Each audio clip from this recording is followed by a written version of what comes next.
Toby is a tram engine. He has cow catchers and side plates and doesn't look like a steam engine at all. He takes freight cars from farms and villages to the main line and is cheerful to everyone he meets.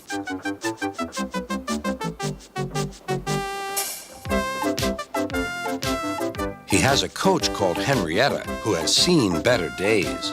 "It's not fair at all," she grumbles, remembering that she used to be full and 9 cars would rattle behind her.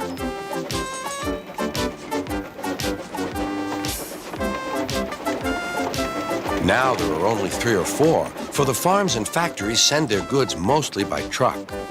Toby is always careful. The cars, buses, and trucks often have accidents. Toby hasn't had an accident for years, but the buses are crowded and Henrietta is empty.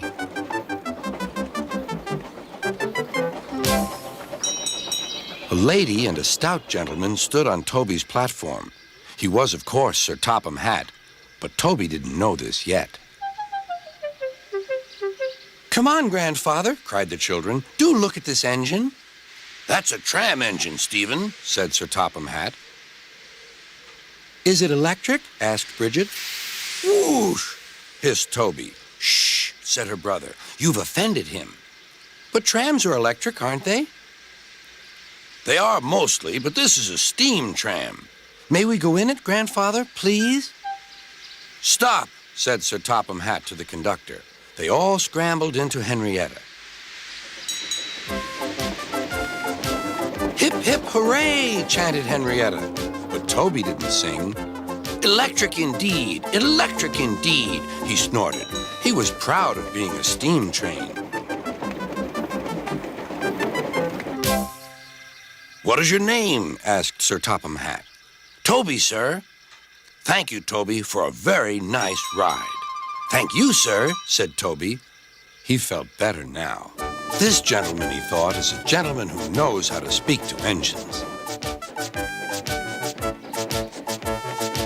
The children came every day for 2 weeks. Sometimes they rode with the conductor, sometimes in empty cars. On the last day of all, the driver invited them into his cab. All were sorry when they had to go away.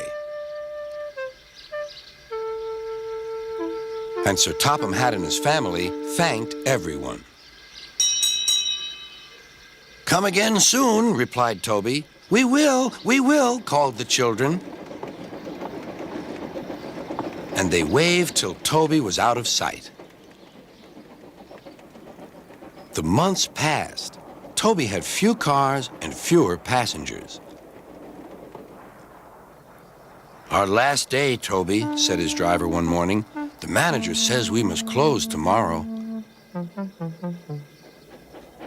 That day, everyone wanted the chance of a last ride. The passengers joked and sang, but Toby and his driver wished they wouldn't.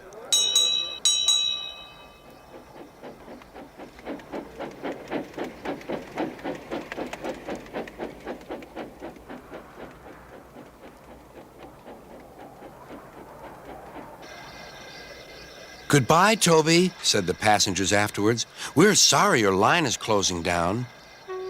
"So am I," said Toby.